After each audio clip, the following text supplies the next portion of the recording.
Hi guys, and welcome back to another episode of Burning Issues.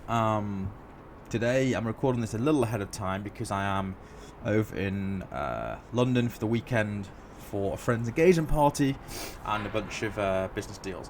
I'll try and keep the microphone a little bit further from my mouth so you don't have all the noises that you don't want to hear. I don't need to hear. Today's topic conversation is living versus existing. Now, just while I say this, I'm sat on my balcony and you need to see the view in Manchester right now. Look at this. I'm hoping you can see this skyline. Just incredible. Incredible. And actually brings me to the first point really, which is about the little things, appreciating the little things. Now, you know, a nice day, a sunrise, sunset, time with your friends and family, having a meal, having a drink together, watching a film together, watching Netflix or what have you. And then, moreover, on the topic of living versus existing, quite simple really. I think a lot of people are living, we're in tough times right now. You know, you hear everywhere about the kind of increase, the inflation, the crisis of prices going up and costs of everything going up and people being squeezed. And living versus existing is not simply about having the financial means to do everything you want to do, albeit that is of course important because having finance does in some respects often equate to freedom, but not always. And when I say living versus existing, I'm not talking about the fact, listen, quite a lot of people have to work really hard just to make ends meet. They're in a tough position, they've got a family with children, they are paying tuition fees, education fees, college fees, all these things. And I get that. And I'm not disputing that that's not something that people go through and anything criticizing in any way, shape or form. What I'm trying to say is that you can live a really good lifestyle without spending a fortune.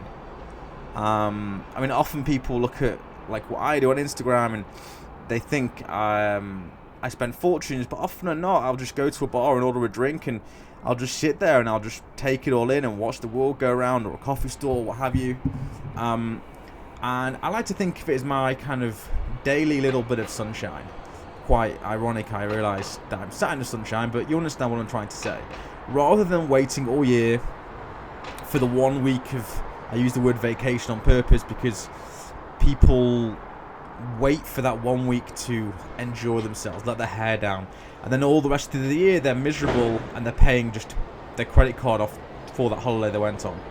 I think it's far smarter to live with purpose, to live each day. I'm not saying, you know, carpe diem, and I'm not saying, you know, forget about tomorrow, spend what you have and everything will work out.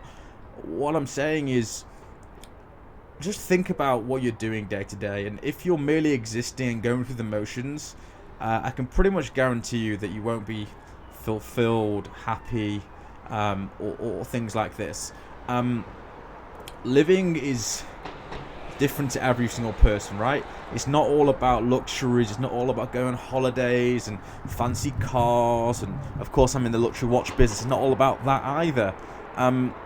It's about enjoying and trying to find daily little things, whether it's that coffee you have in the morning that you really savor, whether it's the just looking up when you're walking around at the buildings that you see in the architecture and appreciating the city that you live in, whether it's having that conversation with someone on public transport you wouldn't normally because you've got your headphones in, whether it's just smiling to the person on the street and getting a smile back, whether it's just thanking people and being grateful for receiving good service at a restaurant or a bar. Just really try and live your life and don't just exist. You know, nobody's put on this planet just to pay bills, pay their taxes, and then, you know, get to retirement age and what do? Like, nobody I ever come across of an advancing age, or that kind of octogenarians or grandparents or these sorts of things, none of them ever said to me, "Oh, I wish I hadn't spent that money. I wish I hadn't gone on that holiday. I wish I hadn't had that coffee. I wish I hadn't." No one says that, or no one says, "I wish I'd have worked harder. I wish I'd have saved more." Nobody ever says that, and there's a reason for that.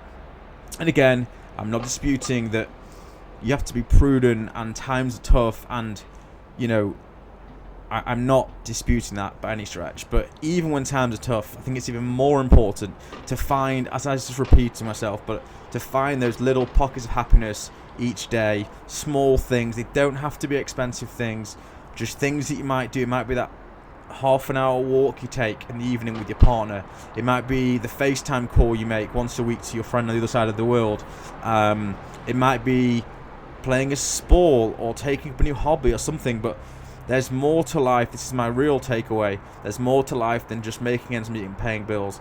And if you're in that spot and you feel like you're existing and you haven't got that fulfillment, and you're not